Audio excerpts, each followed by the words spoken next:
عقیقہ کرنے کا فائدہ کیا ہے؟ آج معاشرے کے اندر دیکھیے عورتیں اپنے بچوں کو لے کر کسی کے پاس پھکوانے کے لیے جاتی ہے، کسی کے پاس تعویذ لینے کے لیے جاتی ہے۔ ہر گھر سے بچوں کے بارے میں شکایت آتی ہے کہ بچہ بہت روتا ہے، بچہ دودھ نہیں پیتا۔ آخر ایسا کیوں؟ کبھی ہم اس کی بنیادی وجہ پر غور نہیں کرتے۔ میرے بھائیوں، اس حدیث میں محدثین حضرات نے ایک وجہ یہ بھی بیان کی ہے کہ بچہ اسی وقت شرور و فتن سے محفوظ ہوگا، بچے کی زندگی میں اسی وقت خوشحالی آئے گی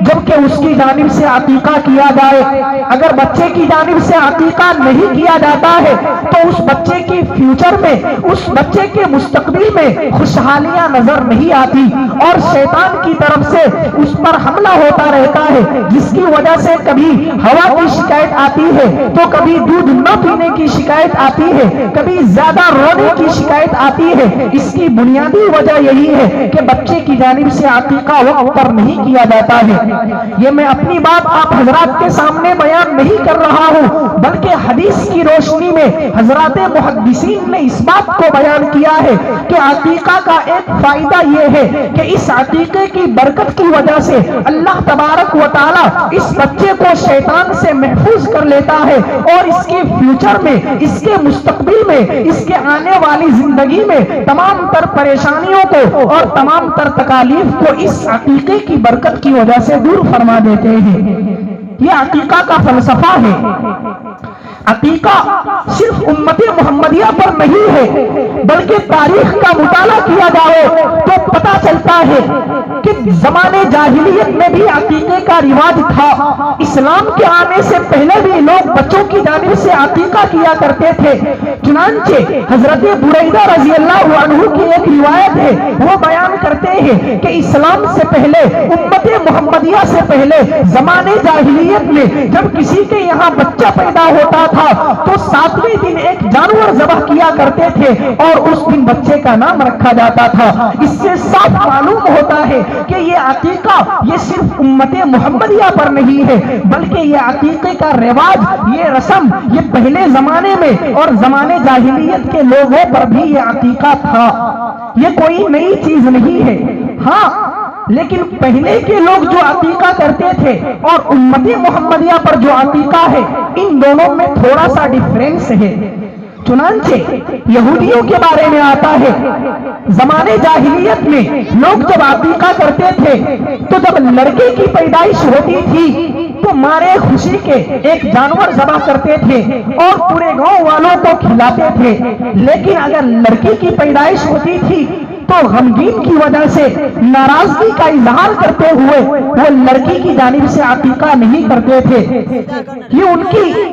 پس نظری تھی، یہ ان کی تنگ نظری تھی کہ اولاد کو برابر نہیں سمجھتے تھے، بلکہ اگر لڑکا پیدا ہوتا تھا تو وہ خوشی مناتے تھے اور عقیقہ کرتے تھے، اور اگر لڑکی کی پیدائش ہوتی تھی تو وہ غمزدہ ہو جاتے تھے اور وہ غصے کی وجہ سے کہ میرے یہاں لڑکی پیدا ہوئی ہے وہ عقیقہ نہیں کرتے تھے۔ حالانکہ اللہ تبارک و تعالی قرآن کریم میں ارشاد فرماتا ہے، یَهَبُ لِمَن یَشَاءُ إِنَاثًا، اللہ تبارک و تعالی جسے چاہتا ہے لڑکی دیتا ہے، وَيَهَبُ لِمَن يَشَاءُ الذُّكُورَ، اور جسے چاہتا ہے لڑکا عطا کرتا ہے، أَوْ يُزَوِّجُهُمْ ذُكْرَانًا وَإِنَاثًا، یا اللہ تبارک و تعالی جس کو چاہتا ہے لڑکا اور لڑکی دونوں عطا کرتا ہے، وَيَجْعَلُ مَن يَشَاءُ عَقِيمًا، اور اللہ تبارک و تعالی جس کو چاہتا ہے نہ لڑکا دیتا ہے نہ لڑکی دیتا ہے بلکہ اس کو ماج بنا دیتا ہے۔ اس میں دیکھیے اس ترتیب سے جو بیان کیا گیا ہے، سب سے پہلے کس کا ذکر ہے؟ لڑکی کا ذکر کیا۔ اس لیے علماء کرام کا کہنا ہے کہ وہ عورت بہت مہان ہے، وہ عورت بہت خوش نصیب ہے جس کے پیٹ سے سب سے پہلا بچہ لڑکی کی شکل میں پیدا ہو۔ لیکن یہ بات یہودیوں کے سمجھ میں نہیں آتی تھی، اس لیے جب ان کے یہاں لڑکی پیدا ہوتی تھی تو وہ غمزدہ ہوتے تھے، وہ غصہ ہو جاتے تھے اور اس کی وجہ سے وہ عقیقہ نہیں کرتے تھے۔ لیکن جب مذہب اسلام آیا، امت محمدیہ کی باری آئی تو اللہ کے رسول صلی اللہ علیہ وسلم نے فرمایا کہ اے میری امت، یہ دین محمدی جو ہے یہ تمام تر ادیان سے ممتاز ہے، اس دین کے اندر پچھلے تمام امتوں کی کوئی بھی ملاوٹ نہیں ہوگی۔ اسی جیسا کہ کہا گیا عاشورے کے روزے میں، محرم کے روزے میں، کہ یہود صرف 10ویں تاریخ کا روزہ رکھتے تھے، لیکن تم ان کی مخالفت میں 9ویں اور 10ویں تاریخ کو روزہ رکھو، یا 10ویں اور 11ویں تاریخ کا روزہ رکھو، جس سے مخالفت مقصود ہے۔ ٹھیک اسی طریقے سے عقیقہ میں بھی مخالفت کرو، اور عقیقہ میں مخالفت یہ ہے کہ یہود لڑکے کی جانب سے ایک جانور ذبح کرتے تھے، تم لڑکے کی جانب سے 2 جانور ذبح کرو،